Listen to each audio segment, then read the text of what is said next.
are live. So let me know down in the comments, in the live comments right now. I'm using some new software that I've never used before on a live stream, specifically so I could have Geoff Palmer on as my guest here on this live stream. Geoff Palmer, as you might be able to tell, they're from Clean Machine. So let me know, guys. Are you guys? I'm gonna look in the comments and let someone just let me know that you are seeing us here before I just keep going on and doing an interview to nothing. All right, so let me give it a second here. Can you see the comments, Geoff? Let's see if I can open it up on your site. Oh. Okay, I see it happening on YouTube. I just went to my YouTube browser. So we are good. It's working. Yay. All right, awesome. Okay. All right, so hey guys, I'm gonna leave this video up too. I usually don't leave my live streams up, but this is a very important topic. Been a lot of discussion, a lot of controversy about this recent announcement / discovery of vitamin B12 being found in duckweed plant. Mike the Vegan did a very popular video about it, and I did one afterwards because I've been using this Lentein product that Clean Machine makes for pretty much all of 2019. And this is Geoff Palmer here. Are you the CEO or founder? What is your title exactly? All of the above: founder, owner, CEO of Clean Machine. King and Duck. Obviously, this has affected him. He's been following this. He's an authority on what's been happening. More so, knows more about it than I do. So I figured, why not get Geoff on a live stream, and we can talk about this recent discovery. And what I want to do too, guys, is I know you guys probably have lots of questions here, and we'll get to the questions second. So first of all, let me talk to Geoff, and if you have some questions, you could type them in there, but I might not see them until after we kind of do the main kind of discussion here. So it's like I said, it won't be a normal live stream where I'm just answering your questions. I'm going to talk to Geoff, our guest, and then we'll all talk together in a little bit. So where should we start, Geoff? I want to talk about maybe how this discovery, or how did this all come about? Yeah, so originally, I've been working with Parabel, the growers of Lentein.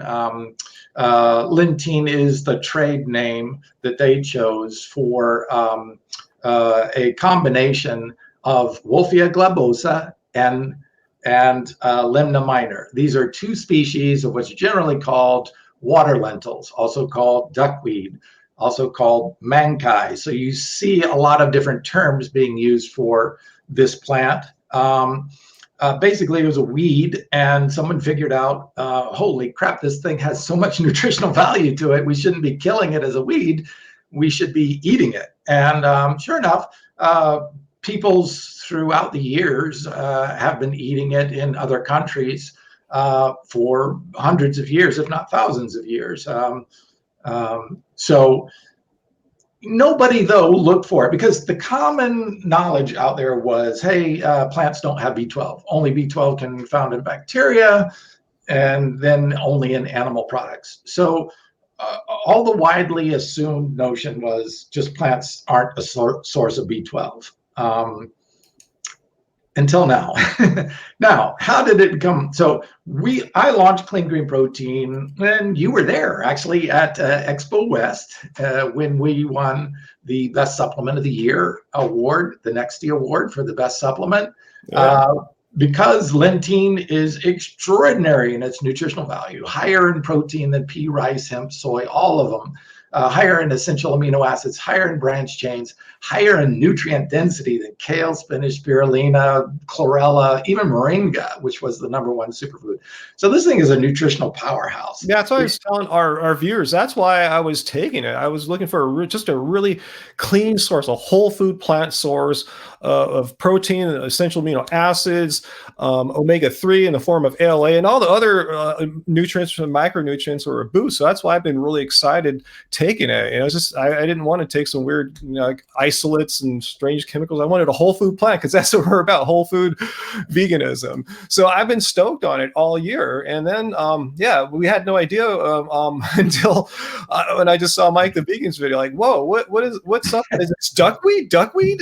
That's what Lentein is. I knew that much about it. So yeah, continue on your story. I just want to tell people how stoked I've been using Clean Machine just as a protein supplement, and omega-3 supplement, and just getting all these other great nutrients and micronutrients as well. Yeah, so a lot of people were coming to me and saying, "Is there caffeine in this?" And I'm like, "No, no, no. That's real nutritional energy that you're experiencing." Caffeine actually burns up your energy. It speeds up your metabolism and utilizes more ATP. That's your energy currency of the cells. This actually feeds ATP. Oh, Dr. Greger, actually, this is one of the richest oh, sources of chlorophyll out there. oh, And really? obviously, it needs a lot of chlorophyll to convert through the sunlight. Conversion of photosynthesis is how amino acids are made. And it is the fastest and most efficient generator of nitrogen, which is amino acids, of any plant we know of. So, this was like amazing. So, but the chlorophyll, actually, we found out recent studies. You can check it out on Dr. Greger's site, nutritionfacts.org. Nutritionfacts.org. Yep. Type in chlorophyll and see what it is. Actually, sunlight penetrates our body, according to his research, goes into the chlorophyll and converts it into CoQ10. CoQ10 is required for our bodies to generate ATP, which is our energy currency. Energy. Mm-hmm. It's like we borrowed the energy mechanism that the plant uses. The plant uses chlorophyll and sun in order to produce energy. We eat the chlorophyll, that goes in, and sunlight comes through us and generates more energy for us in the form of CoQ10. And that's why I've been enjoying Lentein all last year. I think I started taking it around like March of last year. I just had it today. I went to the gym today. So let's fast forward. We know it's a great product. Anyone who's watched these live streams know I've been telling people when they want to know what I take, as far as like extra protein besides just eating beans and spinach and stuff like that. Let's get to what everyone's waiting for. What's up with this B12 discovery? How did this come about? And then we'll get into all the technical questions that people might have. Is it bioavailable? Is it pseudo B12? Everything you might want to know, Geoff knows about it. So let's get to how did this come about, this discovery? So Lentein is obviously interested in producing this on a grander scale to reach more people, to give this amazing plant out to more people. And in doing so is looking for partners in the food industry. Very wise. Yes, you make cereals out of it. You can make cookies out of it. You can make almost anything that contains protein basically out of it.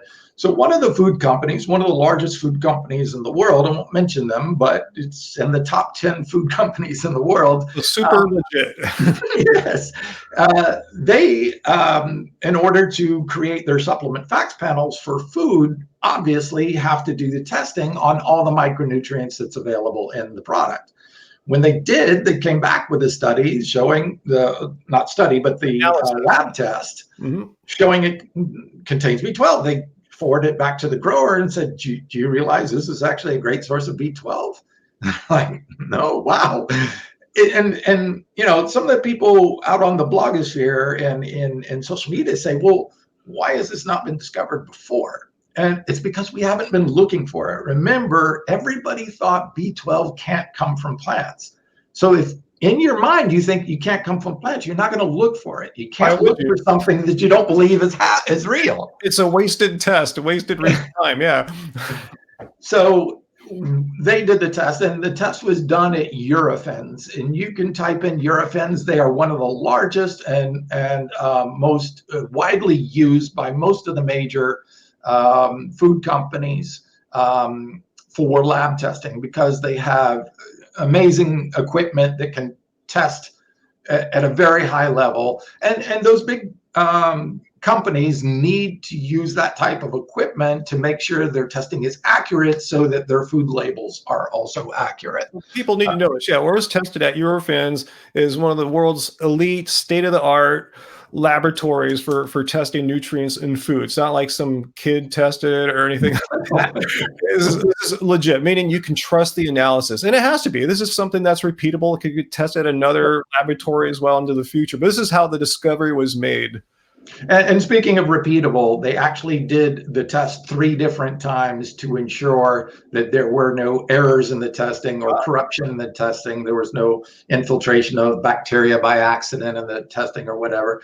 So they tested it 3 times, and all 3 times they tested within a range of variants. So it's clear it had it. Now, the next question was, they also tested the whole plant. The plant just pulled out of the water, and then they tested the finished product, the powder. Oh, And wow. yeah, so definitely the plant has higher amounts of B12 because the powder is actually pressed. Mm. So some of that comes out in the cold pressing process in order to make it into a Some of powder. it gets lost, you're saying, in the pressing process. A little bit does get lost. So right now they're looking at maybe the possibility of, and I don't want to speak for them, but it's possible to actually take that pressed water, dehydrate it, and put that the dried materials back into the mix so that you're getting everything that was squeezed out of the plant put back into the plant for the whole powder. When that's the case, you would have well over 100% of the daily value for B12 Oh, in a single scoop of powder. good question, because I did some quick, like, back of a napkin calculations on my video, and I thought it was already over 100%, but I thought I've seen some information saying it's more like in the 30s or 40s, as it is right now, in one scoop of Lentein from your clean machine.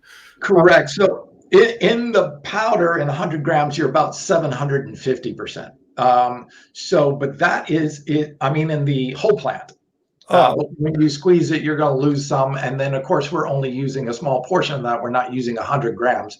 Eating 100 grams of product would give you a belly full. so would you know how much, what percentage is in one scoop of your clean machine Lentein? So roughly around 35 to 38%. Okay. Although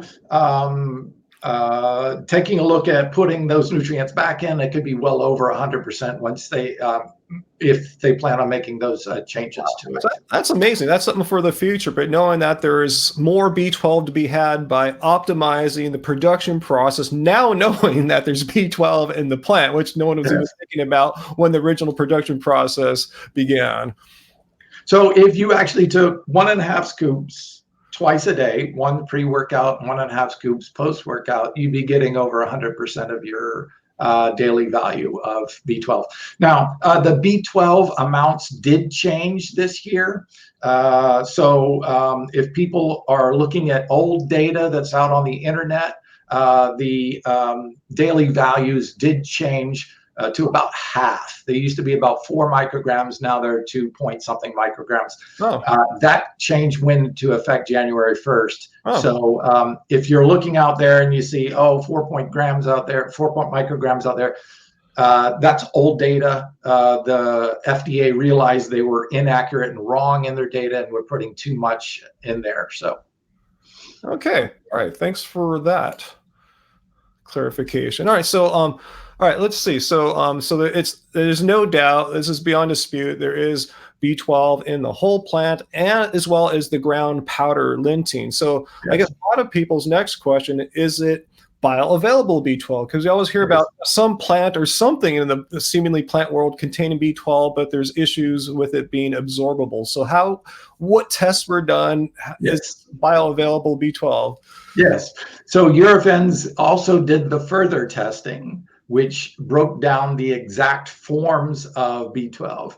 3 major forms of B12 in the human body, and that is adenosine, cobalamin, methylcobalamin, and hydroxycobalamin. Those are the 3 different types used for different tissues in our body and are all bioavailable. So what's cool is Lentein has all 3 of the bioactive forms found in the human body. Now, that's amazing. The dominant form is adenosine. We don't know why yet. We need further testing to explain that one. But there are all 3 forms of the bioactive forms of the B12 in the product. In addition to that, and correct me if I'm wrong, I'm sure you're more just familiar with all the literature out there. I thought there was one, there was a study, right, where they were kind of looking more at protein, but they did look at B12 in a duckweed variant, and I could have sworn I remember seeing the quote that even though it wasn't the most perfect study to analyze B12 in this plant, they did determine it was bioactive. Do you know what I'm talking about? Yeah, so some people were questioning the way the research was done because in some instances, the type of testing that they used in that particular study could result in false positives. So a lot of people were questioning that, especially those who are knowledgeable in the field. And of course, Eurofins did not use that form of testing. They used the correct form of testing that ensured that, look, this is a company doing hundreds of billions of dollars in business. They're not going to risk putting false information on their food labels. It's just not going to happen. Not good for business. You know, some of these food tech guys out there who are saying it's got to be this form. Well, of course it's that form of testing. Do you think somebody who's got hundreds of billions of dollars on the line is gonna put out a false label and get sued for it? I don't think so. All right, great. I wish I had that study up. I know I was looking at it, but the study said exactly what type of analysis it was. It was a high standard. Yeah, you're right. Why would a world's top laboratory and a world's top food corporation rely on a third-rate method to get their nutrition facts from? So good point there. Yeah. Now, a lot of people are saying, it is the B12 just simply bacteria attaching to the root system?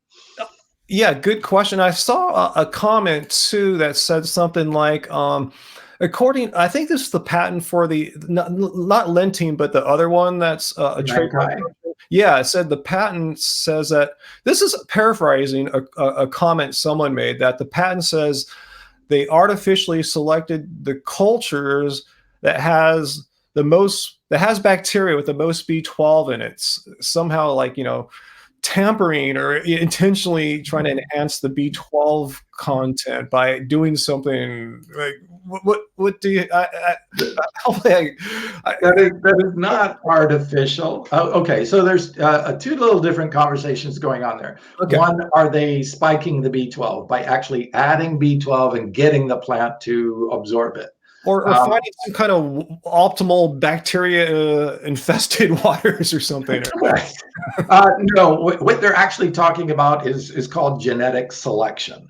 So they're looking at species that are better adapted, like let's take somebody else off the street and they show me their arm, and then they take me and I'll show you my arm. Well, genetically, I have a predisposition to have big arms. So I would be a better candidate if you're trying to breed a child for big arms. Mm-hmm.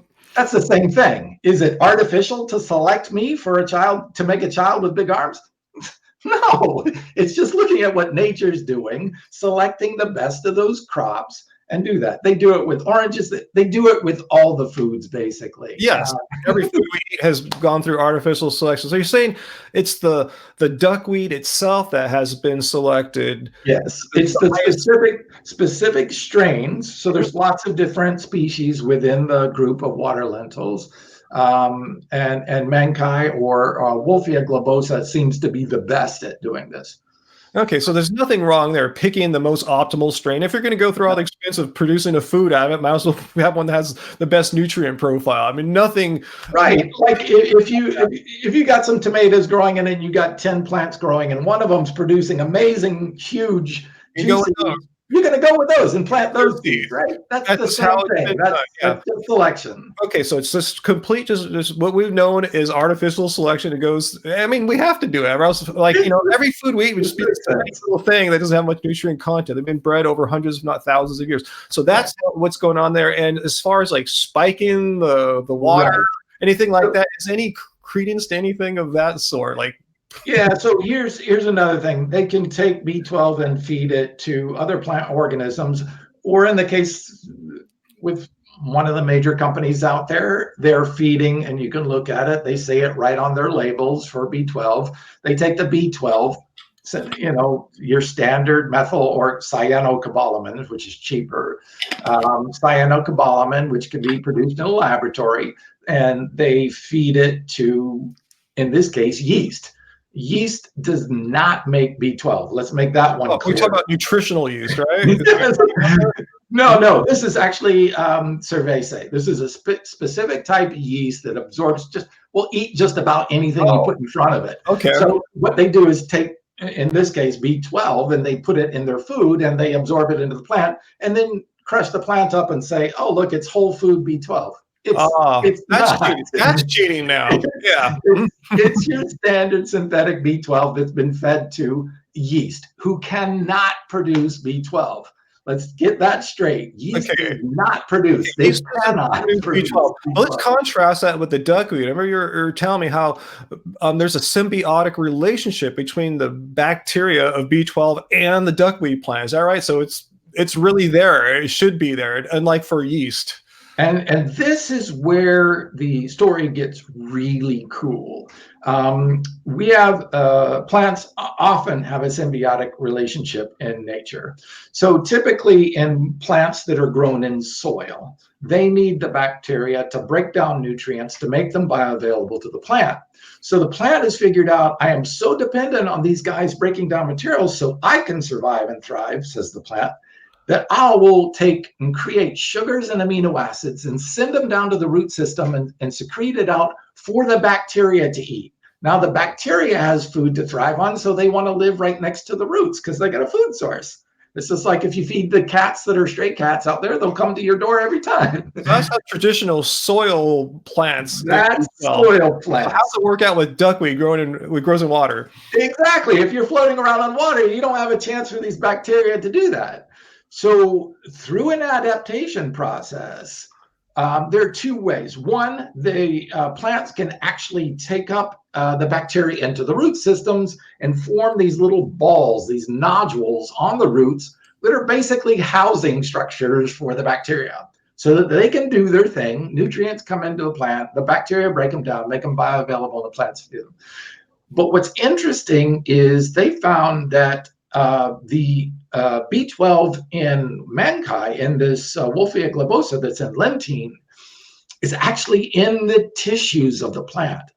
So it's a true incorporation of the plant. Just like we actually have B12 producing bacteria that live inside of us. Unfortunately, they seem to be in the wrong place for us to absorb it properly, but they are there. So it's no different than our own biosphere, which is there's B12 producing bacteria. They actually pull it in and absorb them. So I get this right. Traditional soil-grown plants, the bacteria is through evolution developed in the roots of the plants. That's where all the action happens at. But for water lilies, since they have no roots, they've developed a relationship with the bacteria such that the bacteria is actually housed in the plant itself, not in the root of the plant. Is that correct? Right, correct. Because they tried to wash it off and cleanse it off and sterilize it on the outside, and it didn't affect the B12 amounts at all. So they know it was inside the tissues of the plant. So that is an amazing in itself. Now, when you look at the soil-based plants, we are using fungicides and herbicides and pesticides on our plants, and it's killing all the bacteria and the funguses that are helping the plant grow. So what we have now in most farm crops, because of that, is what we call dead soil. This soil has got no bacteria left in it. So the plants are having to do all the hard work. That's why they're not as nutrient dense as the plants that we used to have, or plants that are grown organically or veganically, where the nutrients and the bacteria are rich in the soil. And that's why most people, not just vegans, most people really should take a B12 supplement now in these modern days because of this very phenomenon. I remember earlier we were talking about, before we went online, about there was issues about, people are asking, is it pseudo B12 or what have you? What's up with that? Yeah, so there has been what has been labeled pseudo B12s, which are B12 analogs that are similar in structure, but aren't the right structure for our bodies to properly use. There's some conversation out there that B12 could actually bind to B12, where good B12 would actually inhibit our body's utilization of B12. So not only a not good thing,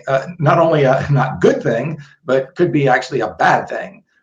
That pseudo B12 has been found in some of the seed vegetables and some other plants too as well. And for that reason, I totally get the skepticism, because all of the plants before have been pretty much B12. But there's a few exceptions. There's still some debate about, like nori and a couple of the sea vegetables is possibly having bioavailable forms of B12 as well. But yeah, for duckweed, it's not disputable. I mean, it's a No. known fact. It's bioavailable B12, not some kind of pseudo B12. Well, and the other thing is, okay, is it bioavailable forms, and is there enough of it? Because there's lots of plants that have actually been tested with minute amounts of it, but you'd have to eat so much tonnage of Yeah, food, it just wouldn't make any sense. impractical.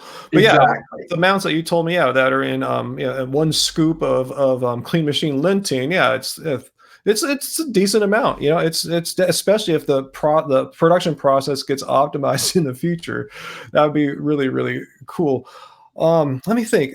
Let me see if there's any other odd things in my notes here I wanted to ask you here. Oh yeah, do we know anything about evidence at this point about just natural untrademarked duckweed having similar levels of B12 as these trademark versions have? Okay. Okay, so there's a double-edged sword with Lentein and many of these aquatic plants. Since they're the fastest growing plant in the world, and that's documented, you can Google it. They metabolize what's in the water extremely well. That's why they absorb so much nutrients. That's why they're one of the most nutrient dense plants ever discovered, because they pull nutrients in. Now, if there are toxins and pollutants in the water, they pull those in too as well. The good side of that is they've taken a polluted body of water and put mankai in it and completely cleaned up the water and made it potable again. Because what it does is pull in all those toxins, all those pollutants, and then decomposes them back down to their organic states and drops them to the bottom of the lake or pond or stream or whatever, and detoxifies the entire body of water. That's a beautiful thing. But if you're going in and reaching it out of a pond and you don't know that that water is toxic, you're going to eat a condensed amount of toxins, whether that's runoff from fertilizers and pesticides or lawn treatment or anything else that they're trying to spray and kill the duckweed. Look, we've been trying to kill duckweed for 50 years. So I would not suggest going out to a wild pond or lake unless you absolutely sure that it is a clean body of water. So for Lentein, it is grown on completely controlled aquafarms.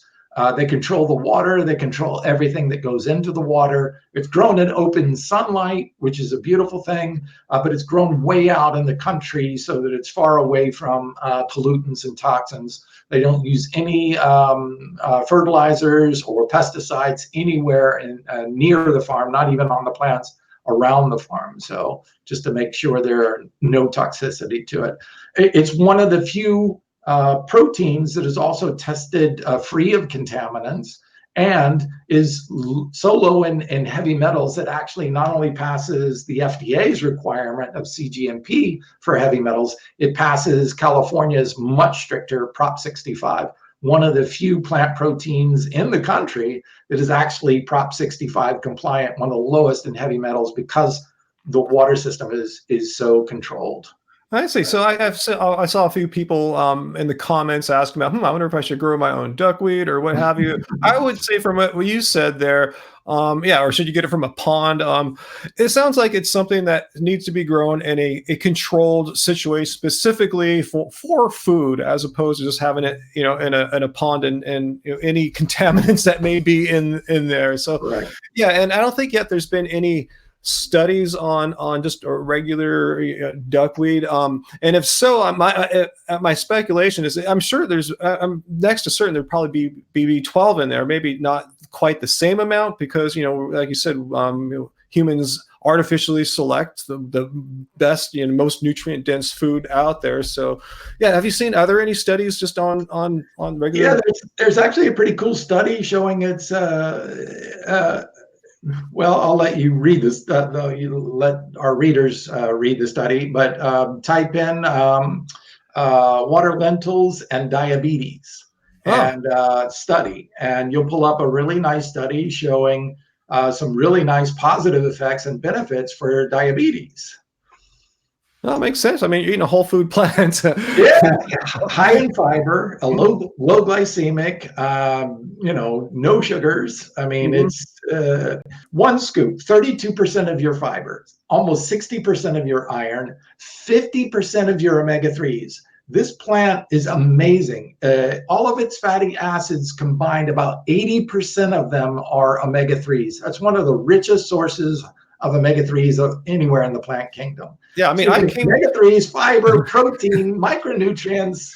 I, I was initially attracted because I was changing the way I exercised. I'm training more for. I've been training for basketball athleticism, slam dunking. I needed a little extra protein requirements to build some more strength for that. So I came for the protein, is what I'm saying. But once I saw everything else that you just mentioned, I go, this is a slam dunk. This is what I'm looking for. Exactly. I mean, protein plus all these other great nutrients. Not to say I was deficient in any of them, but why not get a few extra? I mean, I'm sure there's days where I really don't get a lot of omega-3 fatty acids. So I'm glad I get that pretty much every day when I'm drinking my smoothies in the morning after the gym or what have you. Is there anything else that that you'd like to touch upon that we haven't yet, that before we start taking some questions from the people here? Or? Yeah, there's one more nutrient in it called lutein. Now, most of us know lutein actually works as a protection for the eyes. But recently, research has shown that our body, Lentein is one of the richest sources of lutein. Don't get those two confused. Lentein is a great source of lutein. I wasn't even aware of lutein. Lutein is a carotenoid, and if you look, the vitamin A, beta carotenes, or the carotenoids in there are over 213% of your daily value in one scoop. So it's loaded with carotenes, which are great. But the lutein protects the eyes, but what's more important to me, especially being 57 in a couple of weeks, is it actually is absorbed by the brain and stored by the brain for your entire life. They found out that 60% of the lutein that comes from mother's milk is actually stored in the baby. The baby has a predisposition to protect its brain by wrapping cells, neurons and cells in the brain with lutein as a neuroprotective. They found that people autopsied in later life had the highest, those who had the highest amount of lutein stored in their brain had almost no incidence of Alzheimer's, senile dementia, mental decline, just amazing. So it's an amazing neuroprotective. The cool thing is about it's cumulative. It's like a storage bank. The more you eat, the better results you get. It's very anecdotal. This is not science, but I'd never talked about this on my show. This is boring. Why would you guys want to hear about my visit to the optometrist? I go pretty much every 12 to 18 months. And I just went most recently, just like 2 months ago. And that was December. Anyway, my point was, it was the first time ever I remember my optometrist saying, "Oh, your eyes are actually a little bit better now." Because usually, I was going to get more contact lenses. I ran out of them. I need them when I play basketball so I don't get smacked in the face. And they actually put one of my eyes on a weaker prescription. And I said, as you get older, you know what it's like. Your eyesight gets slowly worse and worse and worse. This is the first time it's actually reversed course slightly. Again, completely anecdotal. I'm not saying anything caused anything to happen, but who knows? Well, and look, we're all staring at computers and cell phones all day mostly, and they're blue light. And we know that lutein actually can work as a filter to protect us against blue light damage, especially in our eyes. So a good thing, if you stare at a computer desk, at your desk or at your phone all day, definitely make sure you're getting a good amount of lutein. The cool thing about it is the recommended dosage for lutein is 10 milligrams a day. This has 14.6 milligrams in a single scoop. So 150% of the requirements for lutein in a single scoop. Wow. See, I didn't even know that. I knew there's all this great stuff in Clean Machine. That's why I've been taking it. And there's even more I learned by the week now. B12 last week, lutein today. I should go read through the nutrition facts even more closely. It is a super plant. And that's why I was so excited to bring this to market. You know, I've been working with them before they even broke ground on their aqua farm. Wow. I was really excited about the research when I first read it. I approached them right away and I said, you know, I started my company and people always ask me, when are you going to put out a plant protein? When are you going to put out, but everybody in the marketplace had your typical pea and rice protein. And most of the big companies are getting it from China, cheap crap from China that's laden with heavy metals and toxins. I mean, the top two, even the organic ones, tested out as the worst in heavy metals. Whoa. Because they're getting toxic. We only use, Lentein is grown right here in the state of Florida, and the little bit of pea protein that we use in it is one of the few that's actually grown in North America. Can I ask you about the pea protein? I remember someone in the comments was complaining without any kind of factual basis that, oh, I saw that they add that it's pea protein. I said, well, I think it's just a small, tiny proportion of pea protein. You're not paying for pea protein. You're paying mainly for the lentil with a small amount of pea protein added in. Can you elaborate on like what proportion of it is pea protein and why add the pea protein for? Yeah, it's about 60% Lentein. Lentein is a whole food. Remember, I hear people say, oh, I don't want to take a supplement. Well, it's a whole food. It's just only dehydrated. Yeah. So if you took kale and you made chips out of it and you ground it into a powder, it's the same thing. It's like my banana smoothies. It's still a whole food. Yeah. It's a whole. We use the whole plant: the root, the stem, the flower, everything. So you're getting all the nutritional value of it, and that's why the nutritional facts panel. You look on the back of the product, and you can see those nutritional facts. That does not come from pea protein. Pea protein doesn't have any of that stuff in it. So why add the pea protein? What does that add to the value of Lentein or the whole clean machine? Okay, so Lentein is really high in fiber and very high in chlorophyll. The American diet is not so great in fiber, unfortunately.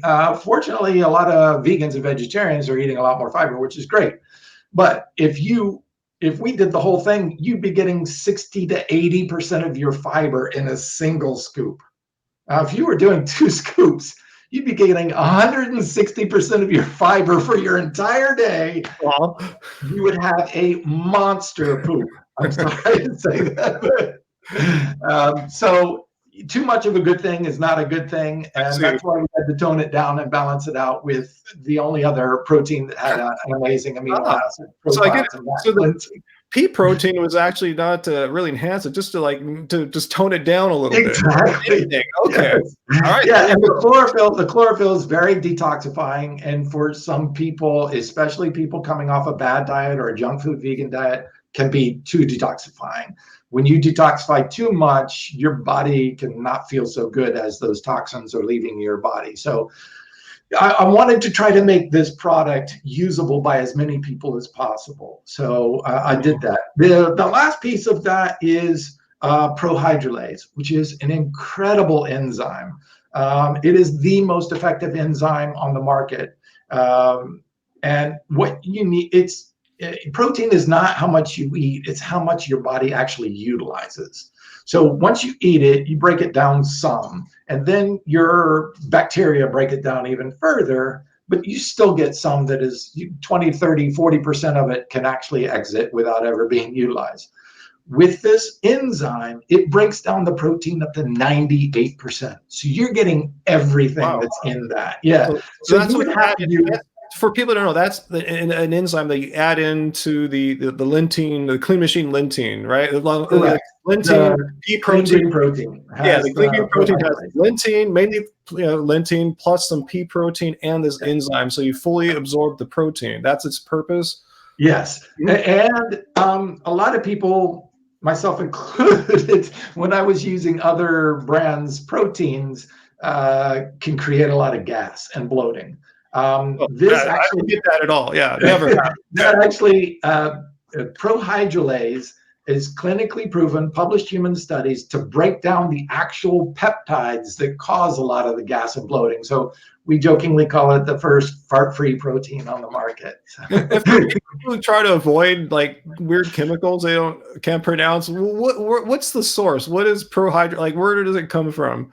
Yeah, so prohydrolase is a group of microorganisms that is extraordinarily effective at breaking down proteins.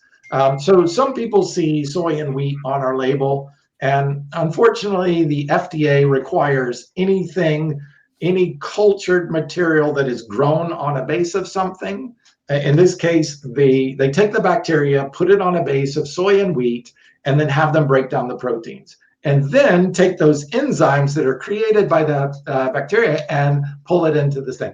But it's completely free, tested free of soy and wheat. There's no soy and wheat in the product, so it's gluten free. We can say that. We even have people who are celiac using the product and loving it. So it's completely. Unfortunately, FDA requires for us to put that on the label. It's very misleading. I wish they changed their definition of that, because it's confusing and frustrating for us. Okay. All right, cool. I'm glad I asked. I've always kind of wondered what that was. Anything else before we start taking some questions from people in the comments? No, I'm excited to see what people are interested in, because each time I look out at these comments, I see a lot of people raising some pretty good questions. And every time I hear those questions, you seem to have a lot of people that ask good questions. So I like your audience. Well, as we wait, did any strike you? Maybe they asked it 5-10 minutes ago, whatever. Do you remember any like, oh, that's a good question? Yeah, so I hear several times people had commented, B12 comes from soil. Oh, we talked about that. Yeah, but no, it doesn't. Bacteria. Yes, that's right. Only bacteria can produce B12.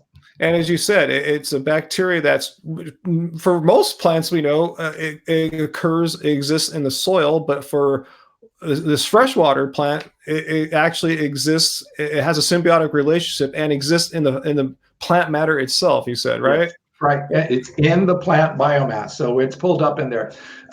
Let's take the cell. If you look at the cell, we have an energy house, a powerhouse called mitochondria in it. Mitochondria were actually way back in our evolution. They were external bacteria that became so symbiotic at producing ATP for our energy for our cells that our body said, we're so dependent on these, let's just make our own. And now our body actually makes its own mitochondria. It copied an external bacteria down to its DNA. I see a great question here in the comments, because it's from James Asper, and most people associate B12 with coming from the flesh of an animal. So James wants you to talk a little bit about the sustainability and how more efficient is it to produce duckweed when compared to, say, beef. All right, have at it. Yes. So it's not even laughing because it's not even close. Yeah. So most of the cattle farms where meat is raised, the cattle are completely deficient in B12, so they inject them with B12. So that B12 feed, yeah, they're supplementing. Yep. They do injections, which last for a while, or put it directly into their feed. So the B12 isn't really coming from the animals; it's put there by humans. It's put in the animals by humans. For those animals that are grass-fed, that are actually pulling up the roots, eating the dirt, and getting their B12 that way, it can be that way. But look, you can grow. Duckweed is the most efficient per square inch of property producing. This plant grows and can double in size in 24 to 36 hours. It can go from a spore, it's a sporing plant, and multiply itself rapidly. It produces more nitrogen, which is proteins, more essential amino acids per square inch than any crop, and it is 40 to 100 times more efficient than most animal crops, if not into the thousands of times. When you kill an animal, it's done. That's it. When you take this duckweed off it, it's already spored and produced more animals. And so did you say it grows to maturity in like 2 days or something like that? Yeah, it's like 3 or 4 days it goes from spore to thing. You can harvest it 365 days a year. It grows all day, every day, and can be taken off the ponds every single day of the year. Water use. Let's talk about that. Use goes into the feeding of cattle. We're talking enough water for a pound of beef to float an aircraft carrier just to produce a pound of beef. Now you're talking about near zero water use, because the water is taken, the plant is taken out of the water is squeezed out and returned to the tank. Actually, when it rains, it's negative water use.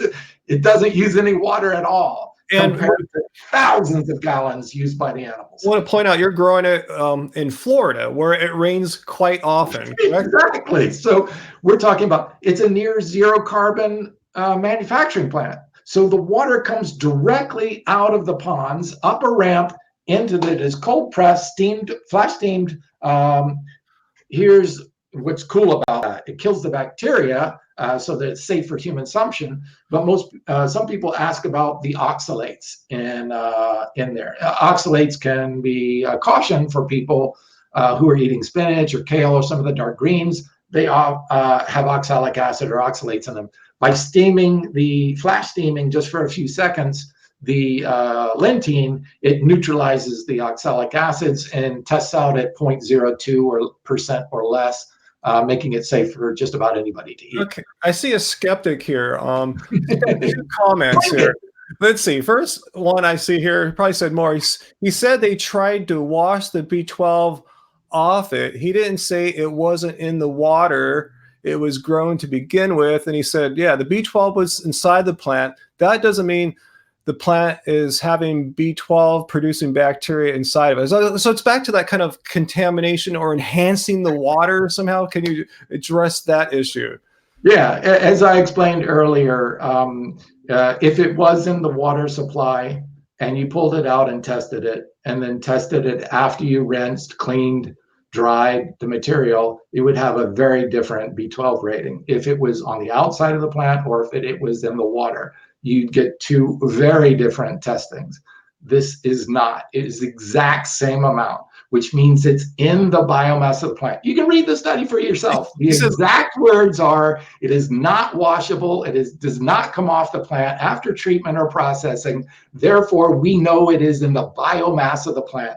Therefore, this bacteria is actually living inside the plant, producing bacteria and B12 inside the plant. Here's what this person wants. He says, I want to hear him say that the water it's grown in is completely free of B12. He seems to think like the B12 are in the water, and it's like a sort of like a sponge or attracting the B12.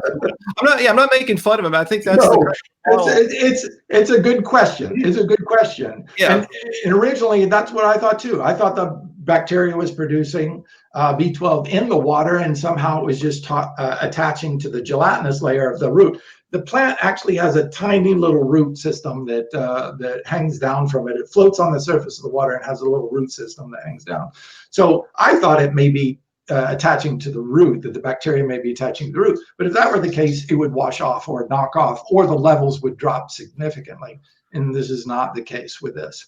So it's a good question. I apologize for laughing. It's a very good question, and it's very clear that it's not. But again, read the study. You can see that it says right in the study, it's in the biomass. All right, cool. That's a good question. There's Super Silver Hazer. Look, and there is B12 in the water supply. There is B12 in most natural water supplies. Check out Mike the Vegan's video. He talks about that there are small amounts of bacteria living. Bacteria live everywhere. They're on our skin. They're in our nose. They're on our eyelashes. There's specific bacteria that grow on our eyelashes. I don't know if any of you know that. These bacteria are everywhere. You can't avoid bacteria. These specific bacteria are growing in all the soil unless we kill them, in all the waters, and again, unless we kill them, they're there. So, and they do produce some B12, but that's not enough to be a significant amount. We're talking 750% of the B12 from the biomass in just 100 grams. That can't be the case if it was just floating in the water. You would not get those testing levels. Okay, we have a question from Dharma asking about the use of emulsifier additives in the formula. Gastroenterologists have linked emulsifiers to negative gut microbiome. You're talking about the gums, I guess? He's talking about, Dharma seems to be saying it's in Clean Machine, emulsifier additives. Do you know anything about? We don't use emulsifiers. We do use gums. Gums are fibers found in most plants. We eat gums all day in different forms and fibers. I don't know how to really respond with that. They're in most of our products that we're consuming all day. Okay. Yeah. What kinds of stuff are gums? Are you saying, like when we're consuming gums, they're just fibers? Okay, so Lentein, if you put it in water, the powder is really nutrient dense, so it has a weight to it. It'll sink to the very bottom of the glass, and then you'd have to shake or stir the glass constantly in order to get it to stay in suspension. So we use natural plant fibers in order to keep that suspended in the liquid so that you can shake it once and then drink it and still be getting all the Lentein instead of having a nice thick stuff at the bottom of your glass when you're done with all the Lentein in it. All right, so hopefully that answers your question, Dharma, that these what you're calling gums or emulsifiers are still natural plant fibers that we're probably consuming already daily. All right, so okay, yeah, these are good questions to ask, Dharma. No, you guys are asking excellent. I have a really smart audience here. I really do. Actually, and the guy that was asking about is the B12 like in the water somehow already like added to the water. He wants to know if there's a link to the specific study. I guess he wants to know about let's see. Let me look up the study name real quick. I guess he wants to know how the bacteria got inside the plant, how they're living inside the plant, that sort of thing. So, okay, well, he's looking that up for you right now. Super Silver Hazer Rocker. And I got another good question once you got that one. Look, Geoff, yeah, take your time there. I see James Asper has another really good question. If you go to Mike, I hate to be telling people to go to another person, but that's fine. If you can paste it in, if you can copy and paste it into the comments too, if you have a link, I think it'll let you do that. Let's see. Yeah, if you go to Mike the Vegan's video on the B12, you can actually see it in the show more section. Oh, in the show notes. Okay, go check that out, guys. Yeah, Mike linked to the studies there, so check those out, guys. Yeah, Mike has the Mankai study, so you'll see Mankai, where it comes from, and stuff like that. It's both in the video. He shows some excerpts of the video. Unfortunately, the links aren't the full study. It's a private study, so you have to pay for it in order to get that. If somebody out there can find it, I'm not suggesting you plagiarize or anything, but if you do have the money to go out and pay for it, or if you have somebody that works in the professional field, or the universities that can get access to that, it's great. You can get the full study, but you can see the shortened versions of the study. They're available through Mike's link and others. Yeah, there's ways to find the full studies. I usually have ways of doing it, but I don't think I can just share exactly how I do it. Okay, where'd your question go there? It was a good one. James, there we go. Can duckweed protein powder be competitive with whey protein with scale? I'm not sure what the word scale means, but I know you've talked about the comparison of the amino acid profile of duckweed with whey. So you want to answer that? So, so one thing you want to look at is what's called the PD-CAS, which stands for PDCAAS, which is protein digestibility corrected amino acid score. So instead of just the amino acids, it's how much of those amino acids are properly digested and actually entering into the bloodstream.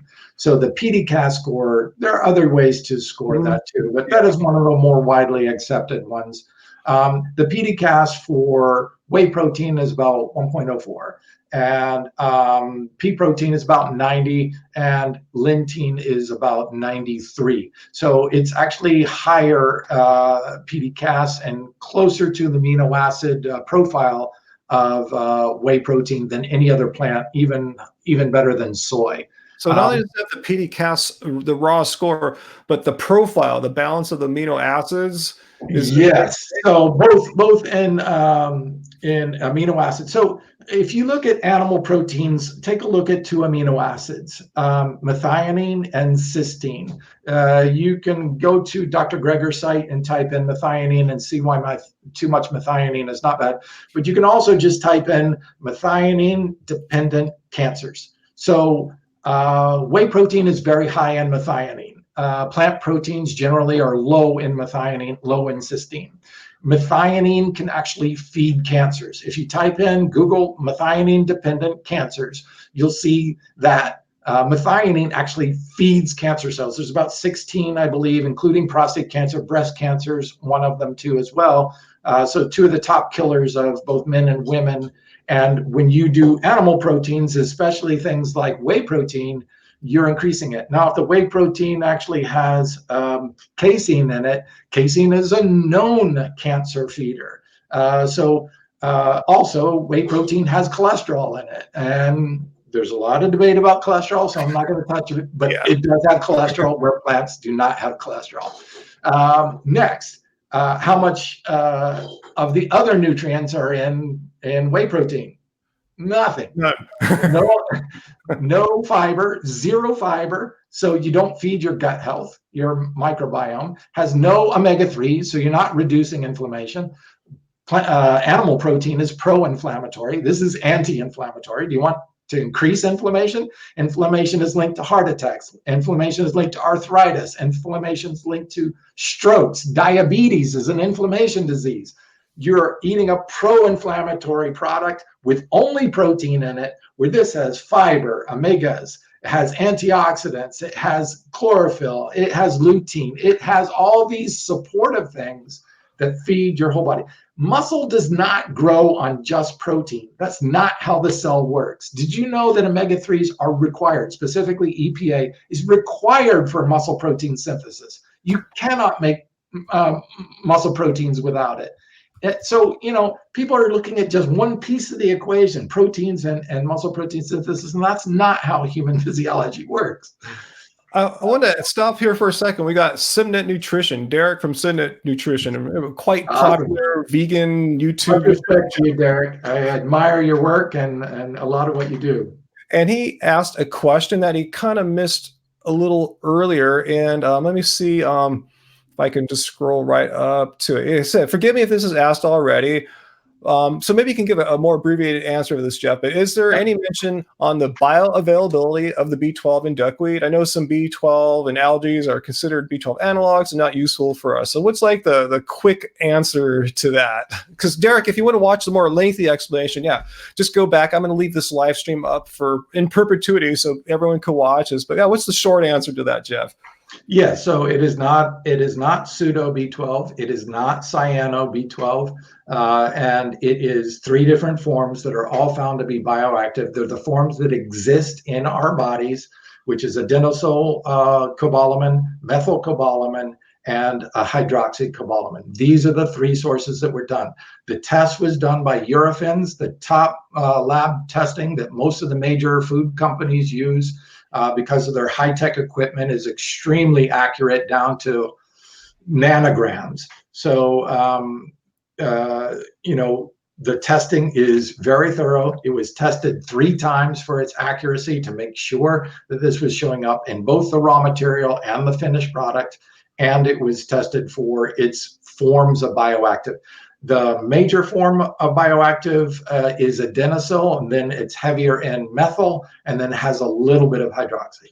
And I want to mention too, I was just kind of scrolling the comments there. It was tested in one of the largest state-of-the-art testing laboratories in the world, and its client was one of the largest food companies in the world too. So this is really legit testing.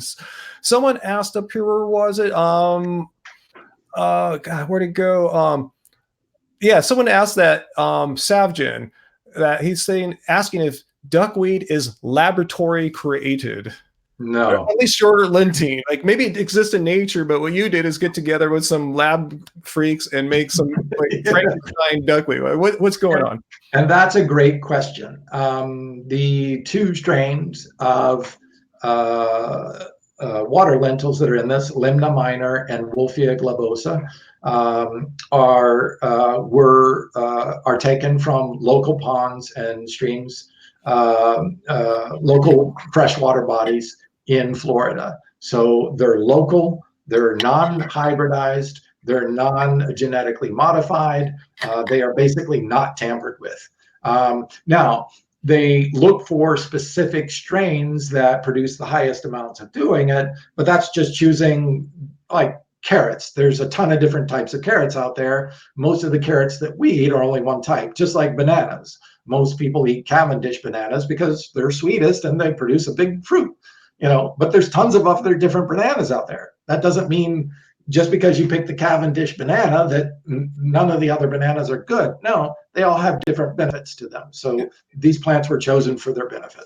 Yeah, artificial selection. Pretty much every food that humans eat have undergone this process of artificial selection, which is not the same as genetic modification whatsoever. I could go outside my backyard now and select the best looking kales that I have and use those for the next generation. That's all it entails right there. Yeah. I thought I saw another great question here.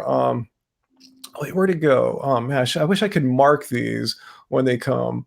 Let me scroll 1 second. Oh man, I guess I lost. While you're looking through this, I just want to.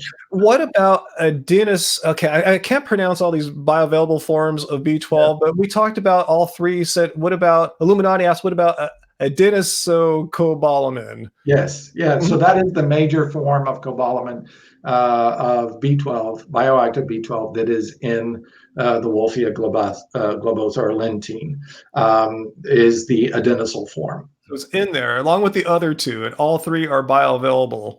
Yep. Yeah, Okay. they're the forms naturally. If you did blood draws, you would find all those three forms in our human body right now. Okay. And one thing I want to say is, look, I've been vegan for 35 years.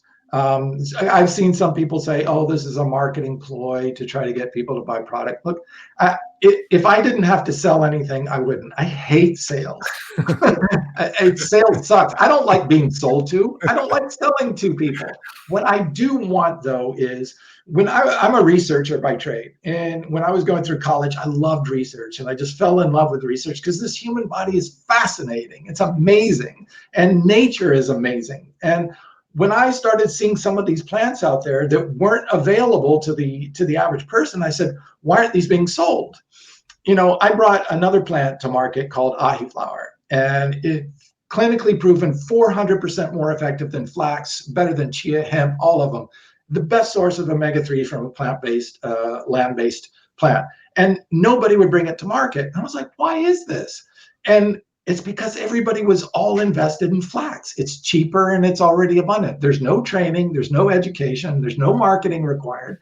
So I went to one of the biggest retailers, I won't mention names, one of the biggest retailers, and I presented the product. And I said, is the best source. It has SDA in it, with higher SDA amounts. That is the most anti-inflammatory. It's shown up to 3 times more anti-inflammatory than other plant. I just rattled on about all these amazing things. And he goes, yeah, that's the problem. And I said, what? I just told you all the benefits of why it's better than anything you got on the shelf. He said, exactly. If I put that on the shelf, none of all the rest of the products on my shelf are going to sell. And I'm like, you're going to not sell the best product because you're more interested in selling the crap that you have on your shelf. Let me super silver hazer rocker. You asked one more question. Maybe this is a good point we can clarify. There doesn't seem to be any study, even though there are, only an announcement, which there are as well. But there's two things. There is a study out there, one that has some limitations because B12 absorption from duckweed wasn't their primary intent with that study. What I'm contrasting that with is what we've been talking about, the Eurofins laboratory analysis of the product. That is not a study, and that hasn't been released yet. So I think that's a point to clarify. It has been done, it just hasn't been released yet. But the thing is, anyone, if they really want to, could test duckweed for B12. Sure. But yeah, well, do you know if that that analysis, that laboratory analysis, will be released at some point, or what? That's up to the Parabel folks, the folks that grow that. That's their study. It's their IP to release or do what they want. I hope they do. Yeah, I know they're interested in doing it. I bet they will, right? I mean, this is Oh only yeah, good for them. Really, because that's the most common question asked. I fortunately have been able to see the study because obviously I need to verify it. I need to take it to our regulatory folks so that we can change it and put it on our labels and make sure that we're compliant, FDA compliant with our labeling too as well. So I needed to see the research and run that by our regulatory in order to get approval for it to go on the label. Oh, that's another thing. People ask, well, if you've got B12 in it, how come it's not on the label?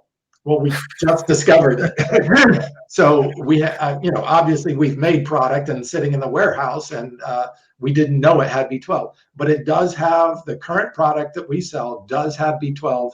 We just didn't know it was in there the whole time. So anybody who's ever bought clean green protein with Lentein has been getting B12 and you just didn't know it. All right, so maybe one last thing before he's still skeptical of this whole thing. He says the main thing I care about is where it's supposedly proven that the plant harbors bacteria and that the production of the B12 is going on inside the plant. Maybe we weren't clear on that part. Yeah, so if you go to Mike the Vegan's video, watch it, and it's about 2/3 the way through, he actually puts up on the screen the actual quote where it says it is found in the biomass of the plant. And that is from the study that he has linked down below in his things. You can see it says Mankai study. Click on that link. Now, again, the link will only take you to a shortened version of it. And that quote is not pulled from it. Obviously, Mike pulled it from the full study. If you can get hold of the full study, maybe Google. Somebody can publish that link. Google how to find the full studies. There are ways to do it. I'm not encouraging anyone breaking any laws, though. Right. I like to call we want to respect the people who did the study and paid a lot of money for the study. They deserve to be paid for their research. So, speaking of Mike the Vegan, Mocha Choco Loco asks an interesting question. We can give our 2 cents on this, Geoff. Did our ancestors eat duckweed? Yeah, Mike does a nice job proposing some conversation for it. And look, as I was talking to Ryan earlier before that, is we lived in our early ancestors lived in a very different world than we live today. They didn't have cars, they didn't have pollution the way we do now. Even the water that they were drinking was shown to actually have B12 in it, just from the bacterial content of the water. Because we filter our water, we put chlorine in our water to kill all the bacteria. All that's gone because we pollute our waters and lakes and streams. Fracking, air pollution, water pollution, runoff, so many different things. The B12 is just not as prevalent. And that's part of the reason, because we've wiped out the B12 in our soil, it's not prevalent in the plants that we're growing and eating. And that's why when they originally tested the plants and found no B12, it's because there was no B12 in the soil. There's no B12 producing bacteria in the soil to produce the B12. So of course they're not going to find it. So then the assumption was, oh, since there's no B12 in the plants, there's no B12 in any plants. And thank God that we started doing Lentein, because that's an untapped source where the bacteria is actually living in the plant. Now, I believe that this is just the tip of the iceberg, that we are going to find lots of other plants out there that actually have B12 in a symbiotic relationship, not just Lentein. So we need to start testing, because like I said, why would they even test with the assumption there shouldn't be any in there? But let's address the question, though. Like Jack Jackson asks or says, I don't care what our ancestors ate, lol. And I'm kind of with you there, Jack. That's just a matter of, right now it's a matter of speculation. You need to go into the fields of archaeology, maybe primatology as well, to answer this question. It's just all speculation at this point, if our ancestors ate duckweed. But if Jeff's right, if modern society is basically pretty much obliterated the ability for B12 to exist in plants, but that wasn't true in the past, we might have not needed to eat duckweed because we just could have got B12 from other plants. But again, this is all speculation. Let's talk about the now. I don't know what happened, but all I know is that Yeah, we can find B12 in at least one plant now, and we'll see what happens in the future as more analyses are done. Yeah, of course, Neanderthal wasn't working 24 hours in a cubicle and staring at a television screen or a computer screen, getting their eyes bombarded by blue rays and not getting any sunlight. We have different requirements today for our nutrients. Definitely because of the fact that we're looking at computers and telephones all day, increase your amount of lutein intake. If you're indoors all day, like most of us working in offices, and you're not in direct sunlight, take a D3 vitamin. There's plant-based D3s out there. Don't say, oh, that's what our ancestors did. They were in a totally different environment. Yeah, the whole different. First of all, we don't know, and like you said, they're living in life circumstances where we can't even imagine what it was like. I mean, exactly. Yeah, so it's just kind of a moot point. Yeah, it's kind of romantic to think they did certain things, but bottom line is don't know. And I kind of personally myself, I really don't care what they did. It doesn't really affect me right now because I'm going to go to the store and get some food. They didn't have that option. Right. Yeah, Ouroboros. Yeah, we used to eat what we could to survive. That's no longer a necessity. Landon says it looks like Clean Machine is sold out on Amazon. Do you know about that, Geoff? Yes, thanks to Ryan's video. We weren't expecting that, but we tripled sales overnight on our clean green protein. So wow. It's already in Amazon. It should be back up in a couple of days. But to be honest, use Ryan's link. It's down in the show notes of this video that you guys are watching right now. If you're watching after the live stream, the link will still be there. And there's a special going on. I saw this relates to a question asked earlier of how old is Geoff, and this relates to the special going on right now, right?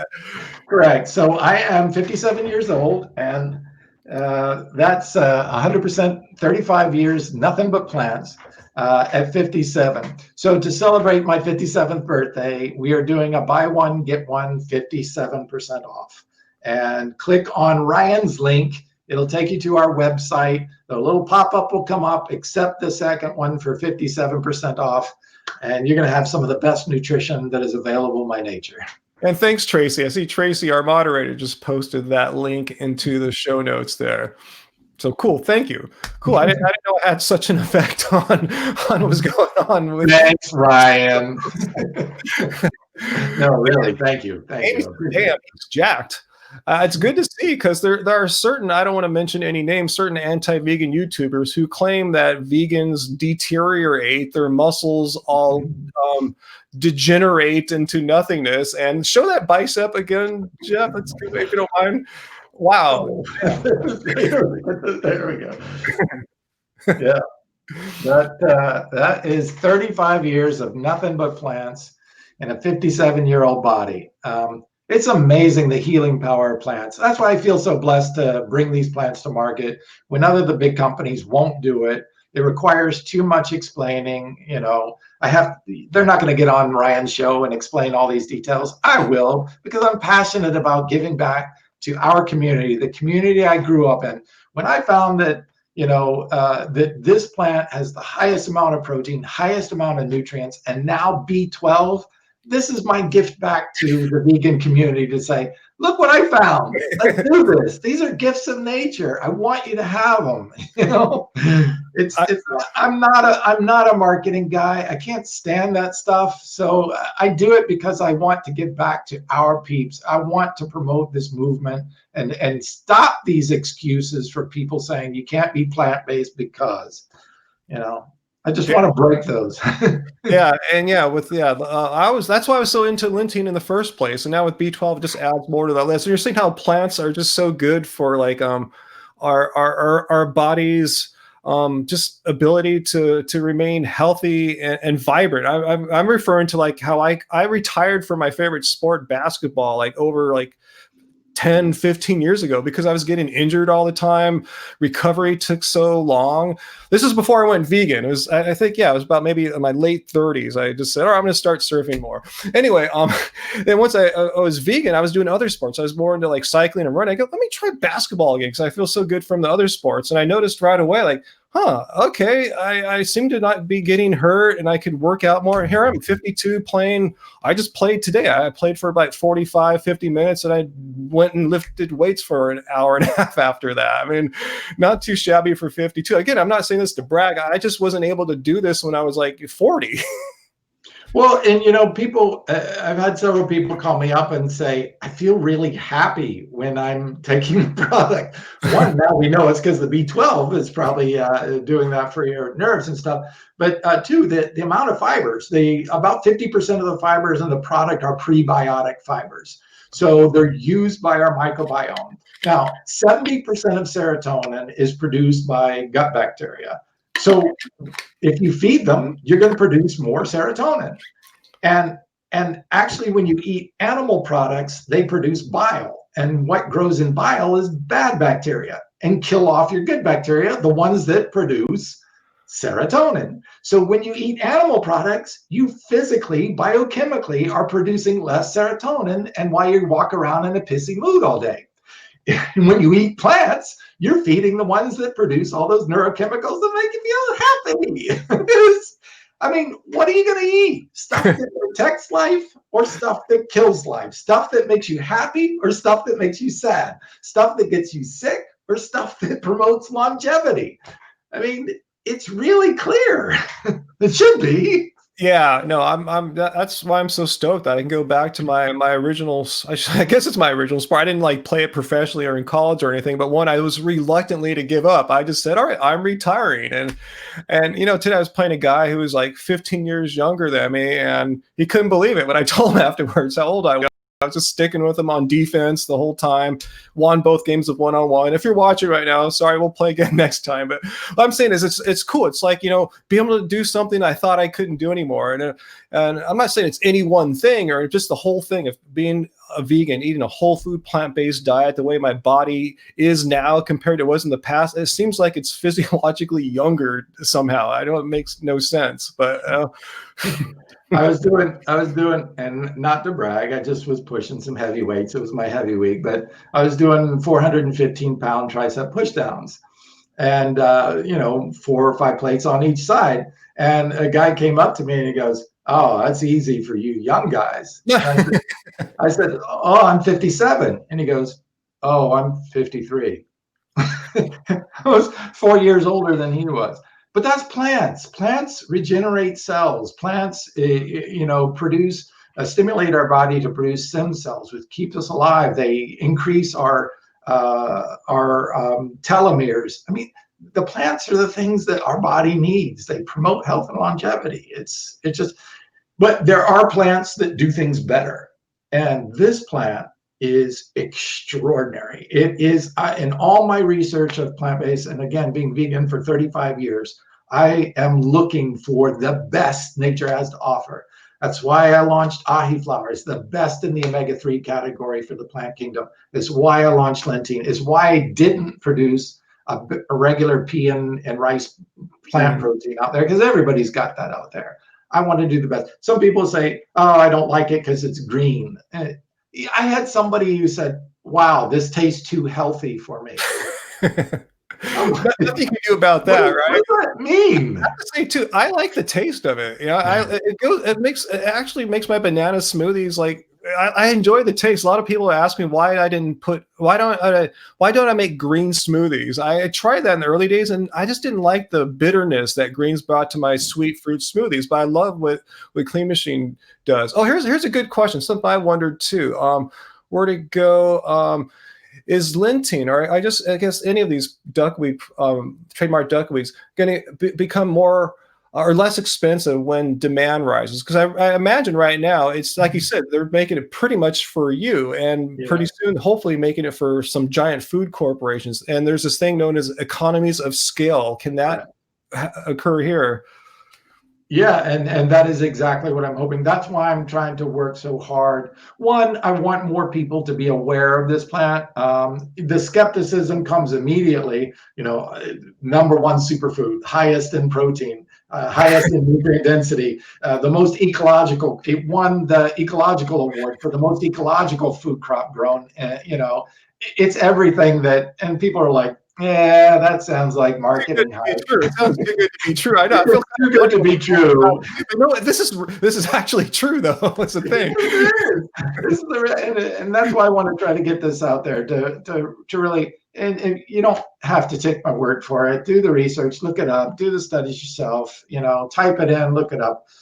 Great site, Lentein. Parabel has the Lentein. You can go to lentein.com, find out more about it. You can actually see. You can go to our website on the Clean Green Protein website on cleanmachineonline.com, and you can actually see a video, the flyover video of the aqua farms. See how it's grown. You can see it going up the conveyor belt right into them to the factory, and it goes from pond to powder in about 40 minutes. That's as farm fresh, farm to table as it gets. I Here's mean, a here's an interesting, more technical question, Jeff. I don't even try to read it because there's a lot of big compound names here that I'm going to mess up. Do you see Mocha Choco Loco towards the bottom? They're responding to our moderator at Tracy Alexander. oh, I'm sorry, I didn't get a chance to pull that up. The questions. Yeah. I'll try my best here, so don't laugh at my pronunciations here. Because Tracy was asking when when we'll have enough B12 so it's 100% daily value, and you said that can happen because the production process is kind of losing some of the B12. But this person here says I'm skeptical because it contains adenosocobalamin, which is just a coserbrate to methylation. Methylation needs an actual methyl group to be induced.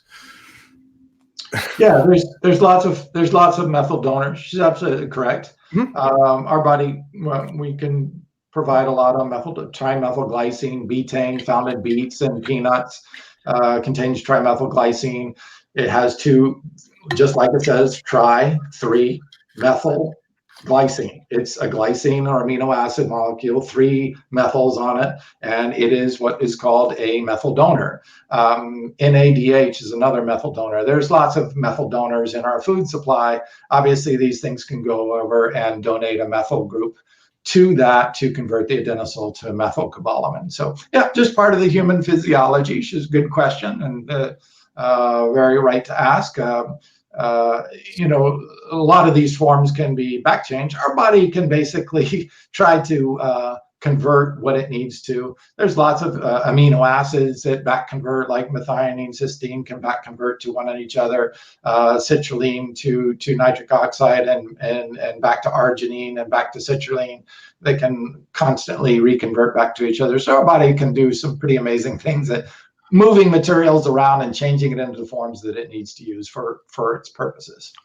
So yeah, there's I guess wondering if the B12 in there was bioavailable. Yep. Yeah, Yep.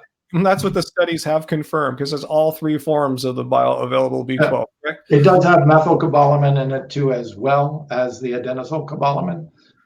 So yeah, and hopefully with the changes to the plant, we'll definitely announce that. Once that we'll definitely change the labels to reflect the higher amounts of B12 once we have that process figured out. So there's still more good stuff to remember. We only just discovered this a couple of weeks ago, so this is brand new information. We still need to change the labels. We still need to update different things. There's old information out there in the internet sphere that has old information on it. So please understand that we still have a lot of updating to do with all the new information that we're getting, and we don't have all the information. They're going to do more research and more studies on this to try to find out what it's doing in the body, where it's absorbing in tissues, all that kind of good stuff. There's still stuff to learn. We just identified it. All right. Yeah, it takes time to change things, packaging, processing, production, all that stuff. Here's a probably the most important question of the day for you, Geoff. Have you thought about rocking a cool soul patch too, like Ryan? I'm open to anything. Here's an interesting question from Samuel. Is this going to get FDA approved? Does it need to be FDA approved? So the FDA does not technically approve supplements. That is not their domain. What they do is there is a thing, and you can look it up. You can go to fda.gov/GRAS. That's GRAS status. So GRAS stands for generally regarded as safe. Regarded as safe.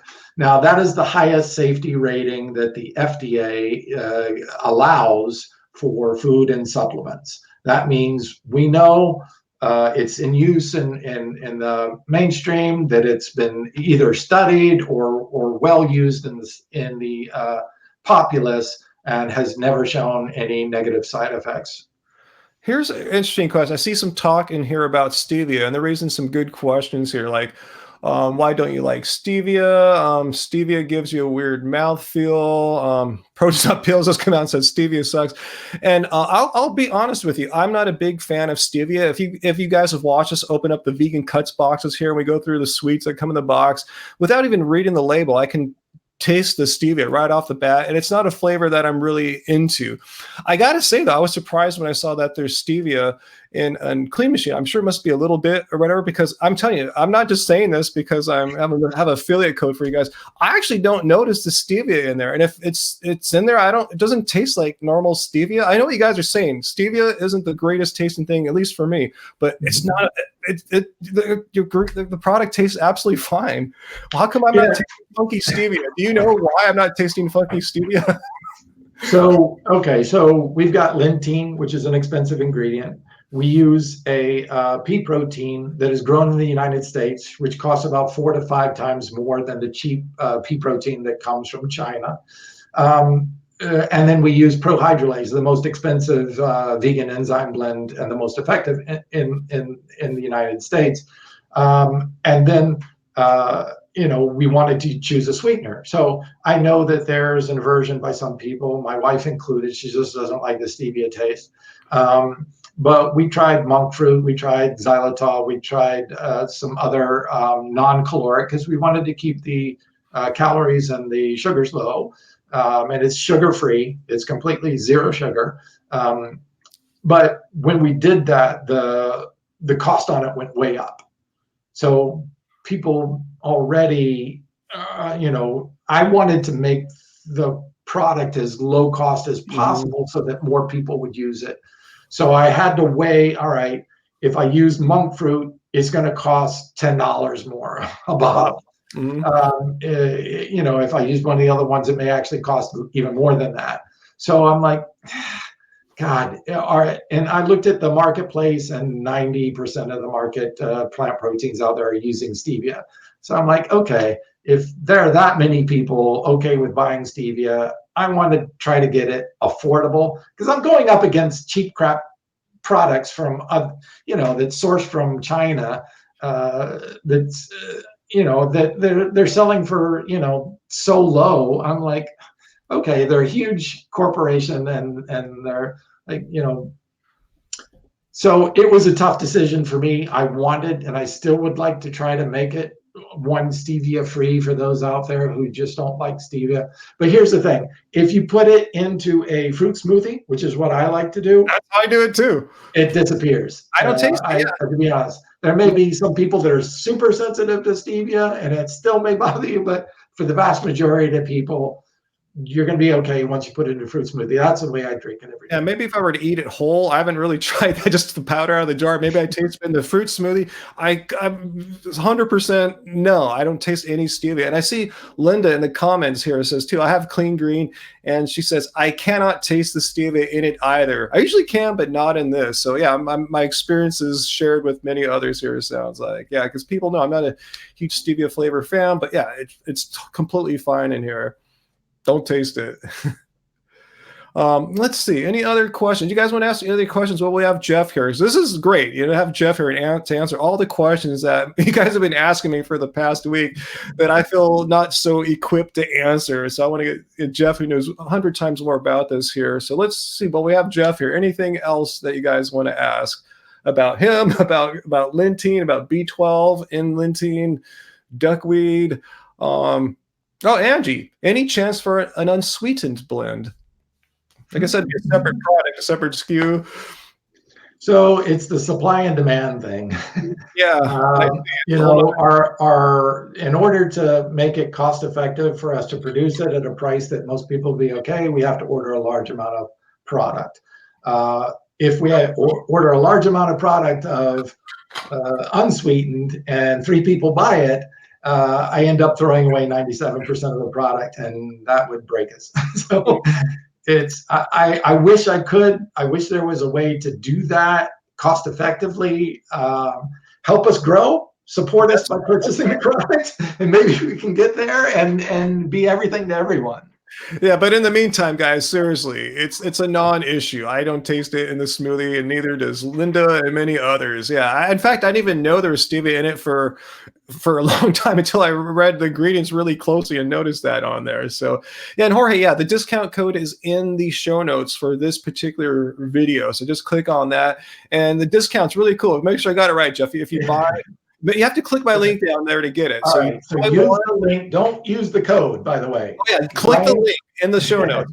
So you click Ryan has a code that you can use for any non-promo month, but we have a big promo going on right now, so use his link instead. So if you use the code, you're going to get 20% off. If you use the link, you'll get buy one get one 57% off. So that equates to 28.5%. And the cost per a single scoop brings it down to $1.79. So when people say, oh, it's expensive, I'm like, $1.79 for 50% of your omegas, 20 grams of protein, 32% of your fiber, 60% of your iron, all these nutrients and B12. I said, if you went out and bought omega-3s, B12, and fiber, and a protein supplement, show me what you could pay for $1.79. That's a good point. Yeah, compared to what else is out there, I agree. And I see that Angie just pasted the code into the chat here. And I saw this question earlier, and I'm sorry I didn't address it because it's a really good question here. Yeah, Marquee Vegan, are BC branched chain amino acids non-toxic and clean machine? I saw a video from Mike the Vegan claiming that some BCAAs come from lead. Lead? Oh my God. Who knows what? But yeah, we talked a little bit about the amino acids. We want to talk about the leucine, the branched chain amino acids in clean machine. Sure. Yeah, sure. Look, branched chain amino acids are in every single major protein, whether it's from plant or animals. There are 3 amino acids that are branched chains. It's because their configuration, the way they're shaped molecularly. Branched chain amino acids, specifically leucine, stimulates muscle protein synthesis. By having more branched chain amino acids, you stimulate more muscle protein synthesis. Obviously, producing more proteins can lead to the production of more muscle tissue. Now, remember, proteins are not just about muscle. Proteins are in your hair, proteins in your fingernails, proteins are in all of the enzymes. There is no biochemical reaction that doesn't really include an enzyme, and an enzyme is a protein. DNA is a protein. Protein is prevalent throughout our whole body. So increasing protein synthesis can be a good thing. Immunoglobulins, proteins, there are neurotransmitters based on amino acids. It's all over the place. We have these. So it's not just about muscle. It's about overall health and nutrition. People say the source of them. He was wanting to know the source of the BCAA. Oh, the source of the BCAAs. So in obviously the duckweed, it's from the duckweed, the Lentein, with one of the highest sources of BCAAs of any plant, higher than pea, rice, hemp, or soy. But in our BCAA product, it comes from a fermentation process of non-GMO corn. So yeah, they have. Yeah, they have other products too, and I have a little bit of that smaller BCAA product too, which I don't know if I'm doing it right. Since I have it here, am I doing this right? I just have like a little scoop of it before I go to the gym. Just mix it in some water, go to the gym, and then I come back, and then I have all the Lentein in my smoothie. Is that So, effective? based on the research, there's actually two different ways to utilize and two different benefits for branched chain amino acids. So, based on the research, using branched chain amino acids either prior or during a workout can lead to better recovery, can lead to less muscle soreness, can lead to accelerated body fat. So that's why we add flavor versions. So you can add it to water and lemonade or fruit punch and do it. Now, and other studies have shown when you boost or elevate the amount of BCAAs in the protein that you're consuming, you can consume less protein and get a stronger muscle protein synthesis. So the nice study showed by adding branched chains to protein, you actually increase muscle protein 33%. Now, that's a published human study. You can look it up if you want. So there are two benefits. That's why we make it unflavored, so that if you want to add it to your protein post-workout, if you're really focused on building the muscle gains, then that's the way. If you're more concerned on controlling body fat and getting better recovery, taking them prior to work, you can use them both ways and get both benefits. Okay. Glad I asked. And plus, there's there's branched chain amino acids in the Lentein as well too. So it's not like Correct. I'm not getting them post workout. Okay, cool. Cool. Yeah, that recovery is super important for me. Basketball is a pretty crazy sport. Running, jumping, starting, stopping. It's pretty brutal if you play it every day. So yeah, recovery is super important for me. Cool. Yeah, for athletics, I mean, you look at so many of the athletes that are in very physical sports, like football, boxing, wrestling, UFC. All these guys are converting to plant-based diets because the recovery is so much. They're anti-inflammatory, they're the antioxidants in there, and of course, the overall recovery. Illuminati has another question for you, Geoff. What's your lifting routine look like now? You're jacked. Because of my age and because I incorporate what's called Smart Lift, I actually changed. So there's a book right behind me that I co-authored, and it's called HSP Active. I was the first to bring heat shock proteins. That's where HSP comes together. So each heat shock proteins are these intracellular structures. They're little balls of protein, basically, that exist inside of cells, and in this case, muscle cells. So when you stress a cell, that heat shock protein does a couple of different things. One, repairs the cell if it's damaged. Two, it can say, oh, strengthen the cell, so add more protein to the cell so that it can handle more weight. Or three, say, this cell's just not good enough, let's destroy it. I'll go to the DNA and tell the DNA how to build a better cell. And then four, it can actually go to stem cells, nascent cells, satellite cells, and say, hey, let's recruit more cells over here because Ryan's lifting heavier and heavier weights. So that is the whole adaptation process. When you stress the body adapts to that. And these little heat shock proteins are the ones that do all the adaptation. But what are you doing, Geoff? How are you getting jacked? What are you doing? You got to give some. So I use that theory in my workouts. So when you work out and you do the same thing over again, the body stops adapting. It says, okay, use that weight last time. I can handle it with these cells. I don't need to change. So what you do is you keep changing your workouts. One day I'll do super slows, real slow, you do this, you'll feel sore than you've ever felt before. The next I will do supersets, which is doing like biceps and then going right into triceps and doing that. So you're hammering a muscle group or a particular appendage, and it really stresses the cell even more. Again, you're forcing the body to adapt to a new stress. And then 2 weeks later, I'll go heavy. And then 2 weeks later, I'll do what's called German volume training, which is doing 10 sets of 10 reps. That's 100 reps for each set. It's brutal. But if you want to keep your body adapting and keep growing to its maximal physical state, obviously I'm a natural athlete, so that's as big as I'm ever going to get, period. But I can maintain this even at 57, whereas most people say sarcopenia kicks in and you start losing all that muscle. I don't, because I use adaptive training techniques. So change up your workouts regularly and you'll get a better response. You see the same guys go in there every week, do the exact same exercises. They're not going to get any response because their body's already adapted to that. How long have you been lifting weights, Geoff? Produce Not Pills wants to know. I was a junior Olympic swimmer, AAU swimmer in my high school and college days. And that's where I picked up lifting, and I've been doing it ever since. So I was 17 years old when I started. I'm 57 now, so 40 years. Wow. Many decades, more than the years I've been lifting total. I'm a natural bodybuilding and natural physique champion. So we did in 2018, we did the very first completely vegan natural bodybuilding championship in the world. We had 48 completely vegan natural bodybuilders compete, and it was an amazing thing. We're going to do it again this year. Wow, awesome. Anything else, guys? Well, we got Geoff here. I know it's getting late out in Florida, and seems like we covered a lot of stuff here, guys. Hopefully we answered every question, even ones I had in the back of my mind that I'd forgotten about. So hopefully we got, we took advantage of Geoff's voluminous knowledge here.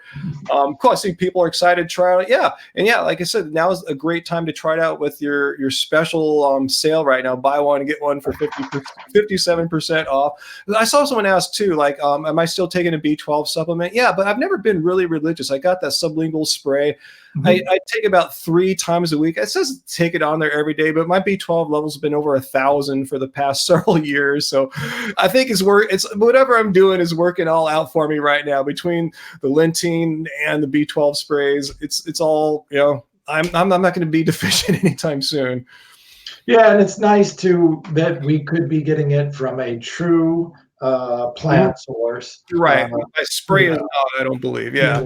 A true whole food plant source too. You know, we're 60% whole food in clean green protein. So you're getting real whole food. It's not just an isolated protein like you see in most of the other plant proteins. Yeah, so hopefully things will start happening in the future. Yeah, hopefully, the optimized production process, more economies of scale, and 100% my B12 from Lentein. That's my wish for the not too distant future. I mean, there's so many different possibilities. We could see them actually learning how to extract the B12 from the plant and then have a true plant source whole food B12 version of that too as well. There's lots of possibilities. This discovery is just the beginning. Last month, right? So it takes time to see where it goes. Yeah, it takes time. So yeah, it's a bright future. So I'm glad I met you. You're awesome. I'm glad you're working on Lentein. This is just exciting stuff. I can't wait to see where it all goes. Well, thank you for having me on here, and you've got an awesome audience and a great broadcast. I've always had fun watching you and listening to your different bits of wisdom, and thank you for what you do. I'm a ethical vegan for the animals. I had a heart change 35 years ago that I stopped eating meat. I stopped eating all animal products. I gave up drinking, smoking, everything all in one day. Wow. That's it. I felt very grateful. Somebody helped me through my depression, and I felt grateful and wanted to give back. So this has been a lifelong dream of me to try to be able to give back to the community that's meant so much to me all along, which is try to provide the best products out there for them to use. We all buy products. We buy shirts, we buy cars, we buy houses. You know, everybody needs to make money in order to pay bills. But, you know, when you get to do something that's a passion that is delivering health benefits to people, you know, I worked at 24 Hour Fitness, and when I was there, they did a study to find out why people stop working out. And the number one reason is I don't get results fast enough. So they get disappointed. And I know that fitness and nutrition are the two pieces to the whole of health. And I was like, how do we keep people exercising? And I wanted to give them the nutrition that will get them results faster, so they'll feel excited, they'll feel stimulated, they'll want to do more. They're like, wow, I feel great. I want to keep going. And that's what I want to do, is provide the best that nature has to offer with science and show them, hey, these can get you great results. It works for me. I hope it works for you. You know, keep exercising, keep choosing the most nutrient dense foods out there, and let's be a great example for other people to follow. Yeah, I guess I've told people it's been working for me. My gains at the gym have been happening quicker. Yeah, you know, so everything Geoff's saying here, it's my experience as well. I'm backing up what you said here. So we'll have you back on again in the not so distant future, hopefully, once there's hopefully some more information, because it seems like it's an evolving situation. So I'm sure there'll be some new studies, some new lab results, hopefully, and we could talk more about that. And we'll do, yeah, we'll just take it from here. We'll just have you on again in the not so distant future. Awesome. I look forward to it. And thank you again for having me. Cool. And I want to thank everyone for watching and learning here, and also to our moderators who have been with us the entire time, making this a really just peaceful discussion, getting rid of all the trolls and all the whatnot. So thanks so much, Tracy. And I think Angie's been hanging on too. So thank you too, Angie. All right, guys. So I'm not sure when my next live stream will be, but anyway, maybe I'll do another one this week. Who knows, guys? So yeah, make sure you subscribe to our channel, hit the notification bell to get notified when these happen. And, oh, and Geoff, how can they find you and Clean Machine before we go? Yeah, sure. You can go to cleanmachineonline.com. That is our website, so you can find out more information about any of the products. You can go to Clean Machine Fit for Facebook and Instagram. It's the same for both, Clean Machine Fit. I do daily posting on my page, personal page too.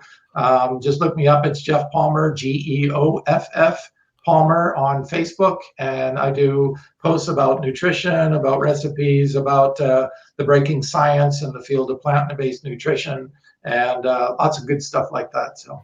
And actually, down in the show description is the link to cleanmachineonline.com. So click that there and check out the clean green protein, the Lentein that we're talking about here. All right, cool, guys. Thanks for watching. Much love to y'all. Peace out, guys. Let's see. All right, here in broadcast. All right.